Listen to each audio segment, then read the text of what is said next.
Hello friends, welcome back to my channel Angeline Creations. இன்னைக்கு நான் ரொம்பவே ஹெல்த்தியான ரோஸ் ஆப்பிள் ஜூஸ் எப்படி செய்யறதுங்கறத பார்க்க போறோம். அது மட்டும் இல்ல இதோட ஹெல்த் பெனிஃபிட்ஸ் என்னென்னங்கறதையும் வீடியோக்குள்ள பார்க்கலாம் வாங்க. ஃபர்ஸ்ட் இந்த ரோஸ் ஆப்பிள் ஜூஸ் செய்யறதுக்கு நான் ஒரு 200 கிராம் அளவுக்கு ரோஸ் ஆப்பிள்ஸ் எடுத்திருக்கேன். இத சில இடத்துல Java apple, water rose apple அல்லது ஜம்போ அப்படின்னு சொல்லுவாங்க. இது எங்க கிடைச்சாலும் நீங்க தவறாம வாங்கி அதை உங்க டயட்ல சேர்த்துக்கோங்க. அது ரொம்பவே நல்லது. கொஞ்சமாக தண்ணி ஊற்றி இந்த ரோஸ் ஆப்பிள்ஸை நல்லா வாஷ் பண்ணிக்கலாம். சில இடத்துல நல்லா ஒயிட் கலரில் கிடைக்கும், சில இடத்துல இந்த ஆப்பிள்ஸ் இந்த ரெட் கலரில் கிடைக்கும்.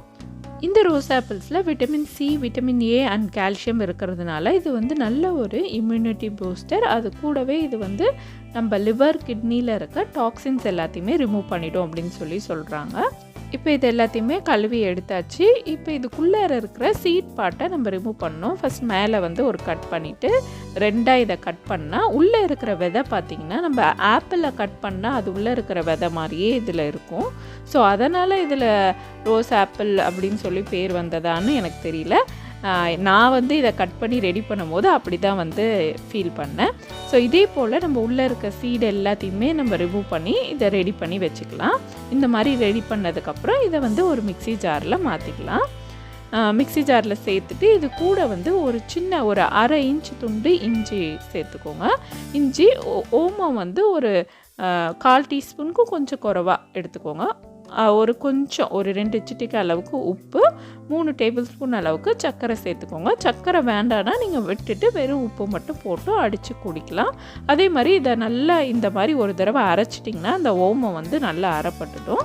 அதுக்கப்புறமா நம்ம தண்ணி சேர்த்துக்கலாம். அப்போ நமக்கு ஜூஸ் நல்லா ஸ்மூத்தாக கிடைக்கும்.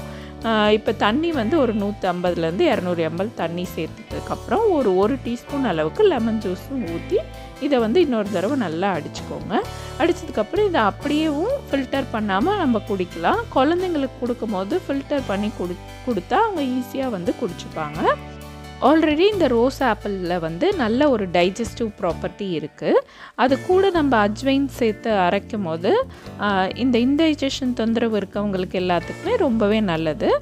பிளாடர் இன்ஃபெக்ஷன்ஸ் அதெல்லாமே கூட இந்த ஜூஸ் ட்ரீட் பண்ணோம் அப்படின்னு சொல்லியிருக்காங்க. ஸோ இப்போ இது எல்லாத்தையுமே நல்லா வடிகட்டிட்டு நான் ஒரு கிளாஸ் ஜாருக்கு மாற்றிக்கிட்டேன்.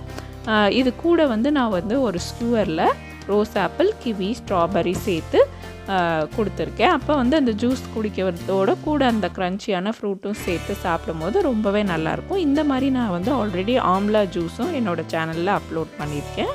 அதுவுமே நீங்கள் இந்த சம்மருக்கு ட்ரை பண்ணி பார்த்துட்டு எப்படி வந்ததுன்னு கமெண்ட் செக்ஷனில் சொல்லுங்கள். இந்த வீடியோ உங்களுக்கு பிடிச்சிருந்தா லைக், கமெண்ட், ஷேர் மற்றும் ஏஞ்சலின் கிரியேஷன் சேனலுக்கும் சப்ஸ்கிரைப் பண்ணுங்கள். தேங்க்ஸ் ஃபார் வாட்சிங்.